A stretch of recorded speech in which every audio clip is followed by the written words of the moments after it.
This is a portion of the show that the esteemed audience always looks forward to. Rob reads an author's work to them, but I did come across a passage this week rereading Pax that I wanted to talk about a little bit.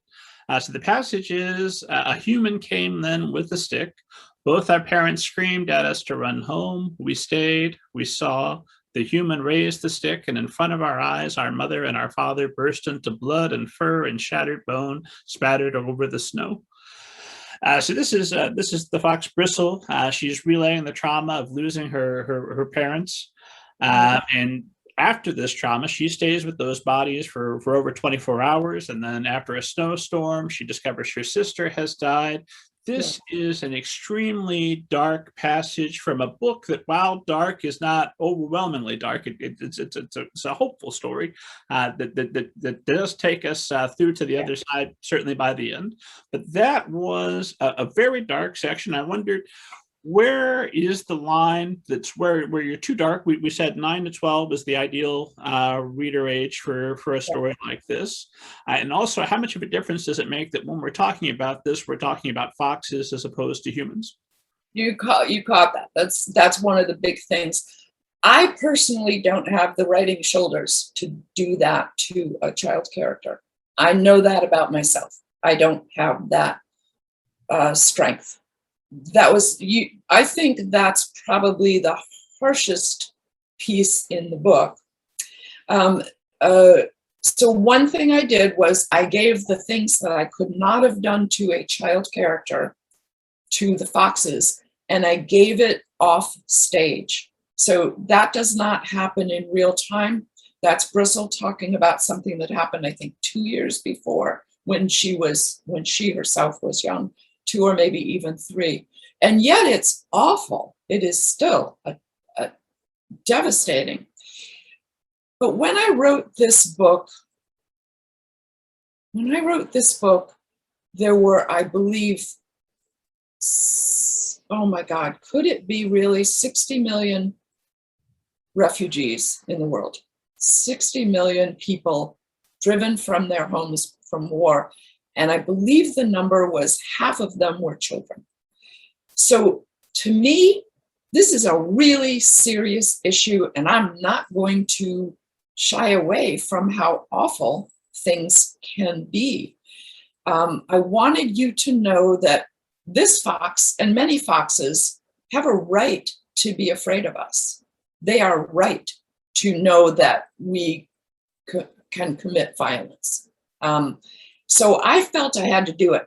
You did find that is the worst one, although emotionally, I think the first chapter when Peter has to give up his fox by betraying him, that's emotionally harder for me. But in this book, I wanted to go as far as I needed to make you aware that animals too suffer from the things that we do. Animals too suffer when humans are violent. One more question. This thing I'm going to ask about brighter, happier things, but without spoiling. In Pax's journey home, spoiler, I guess Pax makes it to the second book. When we open, Pax. The cover is a spoiler, isn't it? Yeah, he's on the cover. Oh. I think it's a happy spoiler. For anybody that's going to Pax one, like, okay, well, there's no chance that our beloved fox is going to die until at least the second book.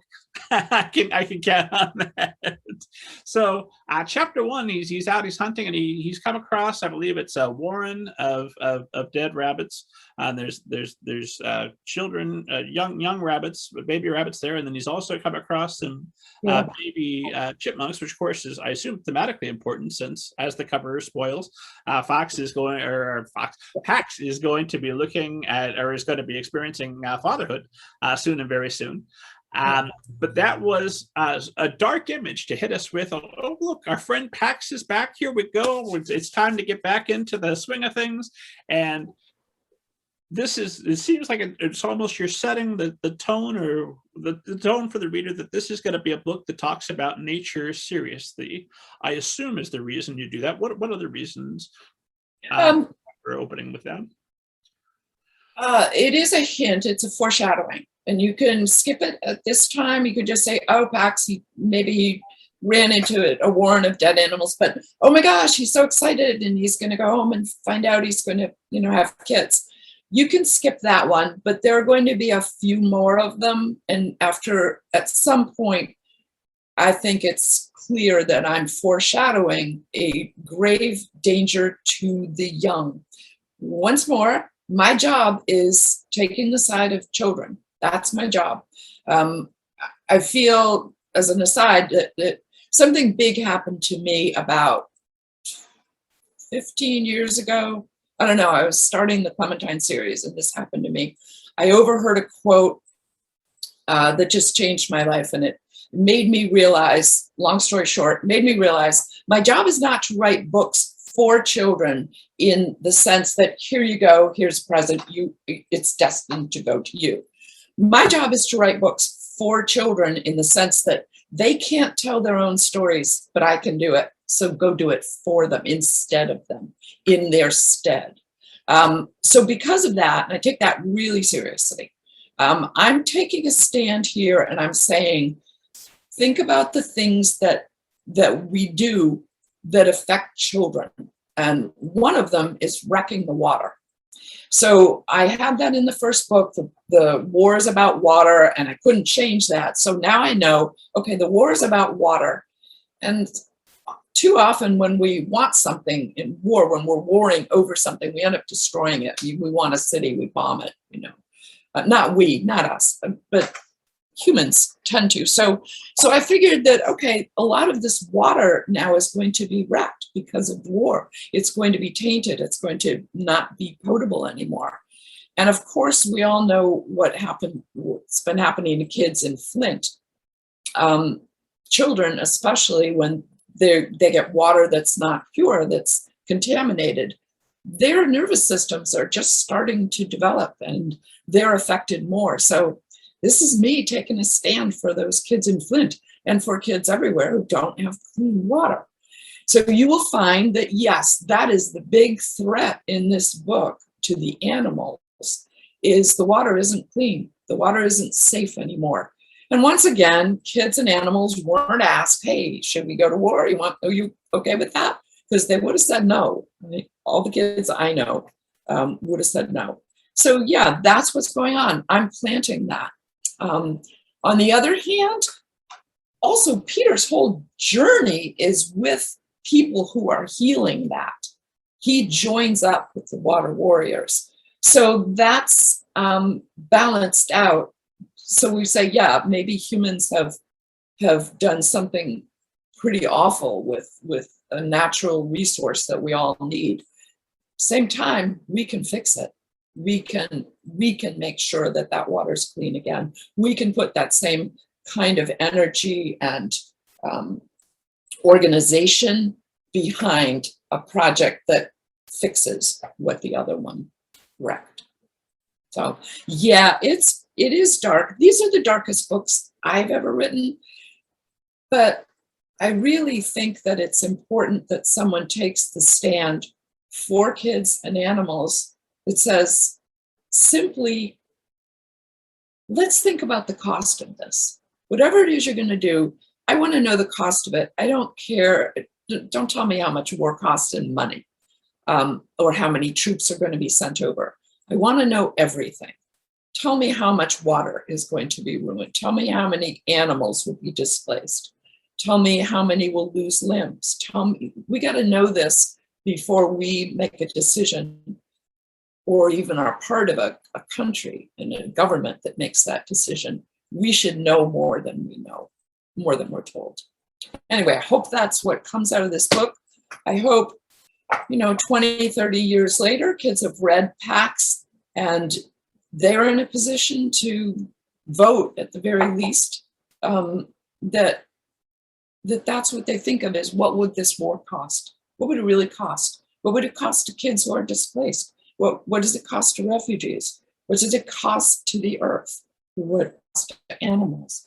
We just should ask those questions. Don't just go blindly in and say, oh, that's a $12 trillion war. That's not enough. Oh, it's $12 trillion. That doesn't mean anything to me. Tell me about who got their leg blown off and then now they're having issues with socks. Now it means something. Yeah. Yep. I've personalized it. And I hope that, it sounds like you feel the way I do. I feel it's a really hopeful, positive book. Yes, stuff goes on. And by the way, since 9/11, something has been different in the world as I see it. And that is that before that, we seem to be able to protect kids from knowing some of the bad stuff that goes on in the world.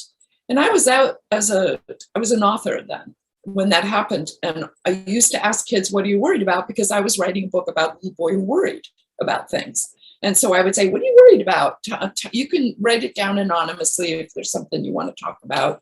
And they were things that you would expect. I'm worried about, my parents might have to move or someone's gonna make fun of me, that kind of stuff.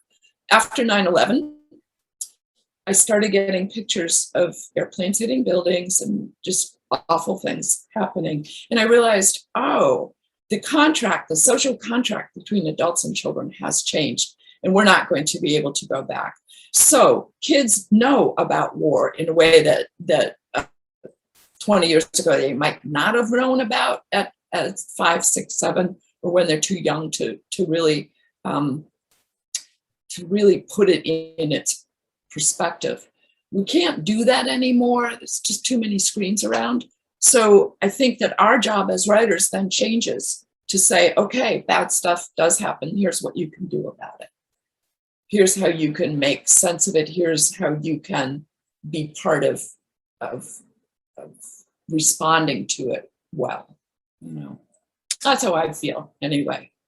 That now, this stuff happens. Bad water, war harms children and animals. What can we do about it is the important question now. Well, it's sort of a silly notion that if we were just to leave all darkness out of children's literature, children wouldn't still have to grow up in this world. They're going to encounter some darkness. Yeah. And hopefully it's clear when I ask these questions. In no way is it ever a criticism. I am a deep admirer of you and these books, and I just want to know how you did what you did so I can do what I do better.